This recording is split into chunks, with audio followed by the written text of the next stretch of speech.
Assalamualaikum warahmatullahi wabarakatuh. Selamat pagi dan salam sejahtera untuk kita semua. Perkenalkan, saya Dr. Lasmiatun, SE MSI, merupakan salah satu dosen di program studi S1 Manajemen di Universitas Muhammadiyah Semarang.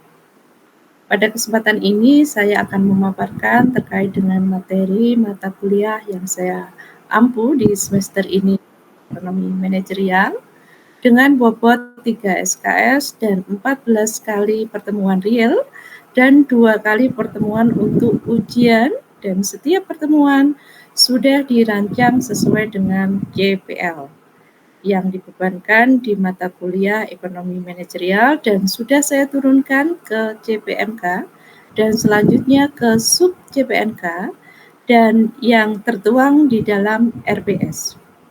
Saya menerapkan pembelajaran aktif untuk meningkatkan partisipasi mahasiswa selama kuliah. Video ini dibuat dengan tujuan untuk memenuhi salah satu persyaratan sertifikasi dosen tahun 2025, yaitu pernyataan diri dosen. Saya akan memulai menjelaskan secara singkat tentang deskripsi mata kuliah Ekonomi Manajerial. Pertemuan pertama akan membahas pengertian ekonomi manajerial dan konsep-konsep ekonomi manajerial. Hubungan antara ekonomi manajerial dengan ilmu ekonomi tradisional, hubungan ekonomi manajerial dengan ilmu-ilmu pengambil keputusan, hubungan ekonomi manajerial dengan administrasi bisnis.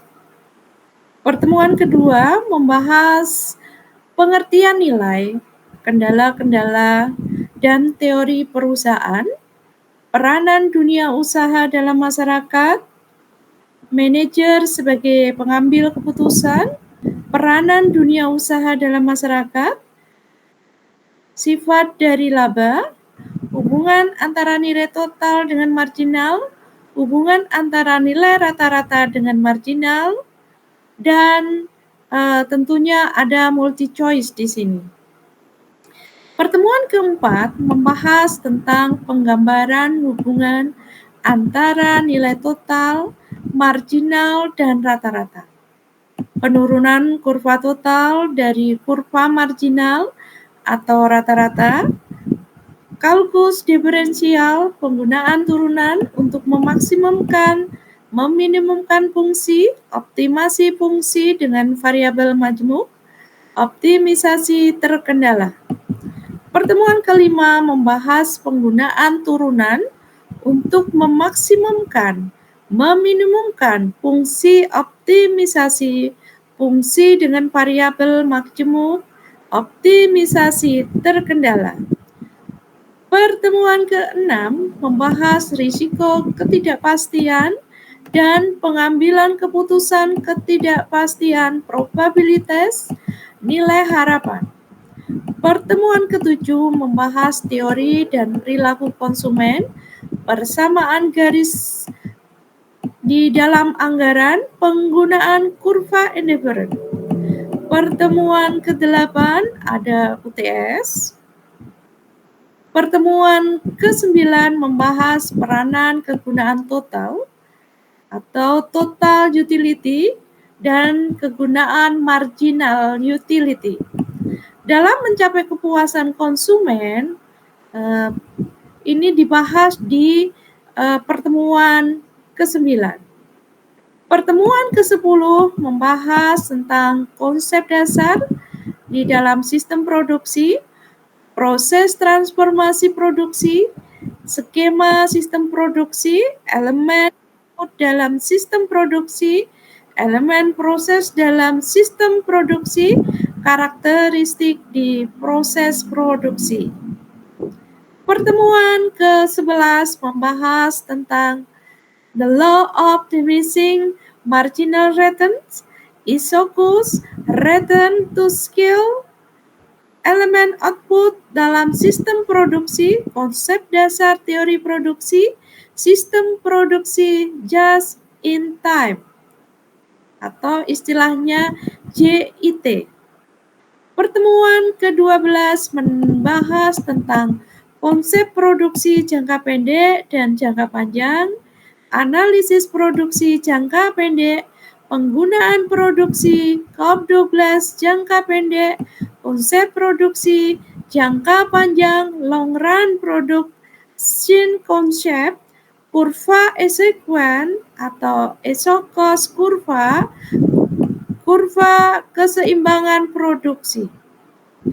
Pertemuan ke-13 membahas penerimaan total, biaya marginal, biaya implisit dan implisit, fungsi biaya, fungsi penawaran, hubungan antara biaya marginal dan biaya total rata-rata. Pertemuan ke-14 membahas penetapan harga pada pasar persaingan sempurna, pure or perfect composition, dan pasar persaingan monopolistik competition. Pertemuan ke-15 membahas penetapan harga pada pasar oligopoli setiap struktur market. Pertemuan ke-16 membahas tentang UAS. Berikut merupakan cuplikan pembelajaran secara sinkronis tatap muka di ruang kelas. Pagi dan salam sejahtera bagi kita semuanya.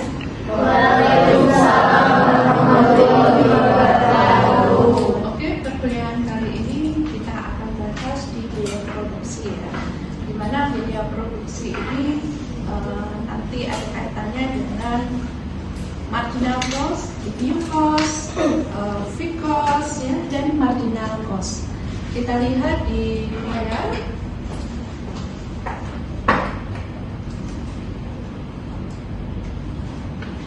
Di sini ada biaya total, biaya tetap, dan biaya variabel ya, di mana biaya total ada beberapa ya, termasuk biaya tetap, biaya variabelnya.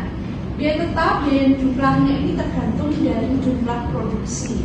Yang kita lihat juga di sini ada gambar kurva, ya, ada kurva horizontal dan vertikal ya.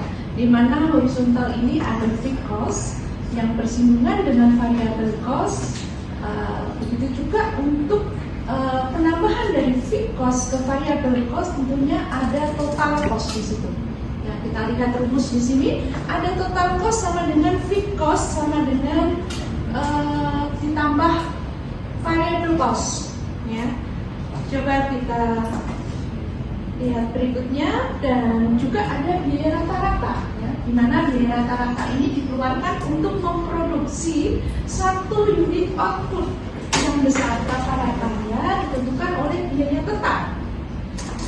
Rumusnya ada overhead cost ya, sama dengan overhead fixed cost ditambah overhead variable cost, atau total cost dibagi quantity, istilahnya Q ya, sama dengan fixed cost dibagi quantity sama dengan fixed cost dibagi quantity. Ya. Bisa juga AC di sini ya, biaya rata-rata jangka pendek, dan overhead fixed cost sama dengan biaya tetap, biaya rata-rata jangka pendek, dan overhead fixed cost biaya variabel rata-rata di jangka pendek tersebut. Di mana kurva quantity ini ada overhead fixed cost bersinggungan ya dengan overhead variable cost ya. Di mana variable cost juga bersinggungan dengan overhead cost. Ya, kalian lihat pada gambar kurva di sini ya. Saya bahas terkait dengan biaya marginal. Biaya marginal ini tambahan biaya untuk menambah sebuah produksi. Ya, ini dalam satu unit. Marginal cost sama dengan jumlah dari total cost dibagi jumlah quantity. Ya, ini biaya marginal ya, untuk menambah biaya produksi ya, dari tahun ke tahun, dari year per year. Ya, di mana jangka pendek ini juga mempengaruhi di biaya total tersebut. Ada marginal cost sama dengan overhead cost ya, ini jumlah ya, Ki di sini. Begitu juga dibagi dengan jumlah Q-nya. Ada nanti kita bikin sebuah latihan ya. Oke, nah kita bahas terkait biaya total jangka panjang. Ada rumus long rate total cost sama dengan long rate variable cost, di mana long rate total cost biaya total jangka panjang dan LVC ya, biaya tetap jangka panjang. Ya, ini total jangka panjangnya. Dan biaya marginal jangka panjang, long rate marginal cost sama dengan jumlah dari long rate ya, total cost dibagi jumlah Q.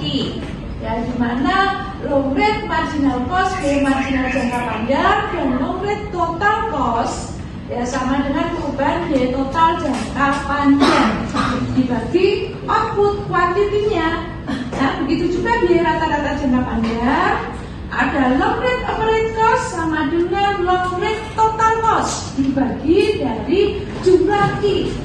Ya. Oke, next ya. Kita bahas terkait dengan skala produksi ekonomis ya. Ini ada kurva skala produksi ekonomis di mana interval tiap produksi ada output untuk penurunan produksi jangka pendek per unit ya. Ada low rate marginal cost bersinggungan dengan low rate average cost. Ya, ini bisa terjadi equilibrium ya. Ada garis di atas ya. Biaya dan yang bawah ketika ini kuantitasnya. Pertanyaan sampai di sini juga. Kalau nggak ada saya lanjut. Sudut kemiringan kurva biaya ya. Ini ada rata-rata jangka panjang average cost ya. Ada yang mempengaruhi ke kanan dan ke kiri karena terjadinya hukum LDR ya. Long rate ada sebuah perubahan di skala produksi ekonomis ya, karena ada operating cost yang terjadi ya, istilahnya demand and supply ya, demand review di sini ya.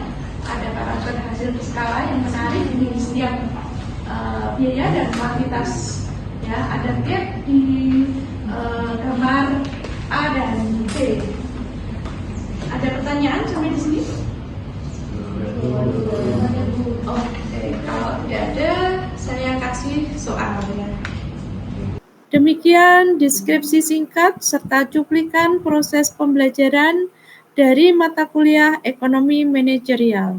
Saya mengucapkan terima kasih kepada seluruh tim penilai dan panitia Dirjen Dikti LP3M Universitas Muhammadiyah Semarang, teman sejawat serta mahasiswa di Universitas Muhammadiyah Semarang. Mungkin itu yang dapat saya sampaikan dan saya paparkan pada kesempatan ini. Lebih dan kurangnya saya mohon maaf yang sebesar-besarnya. Wassalamualaikum warahmatullahi wabarakatuh.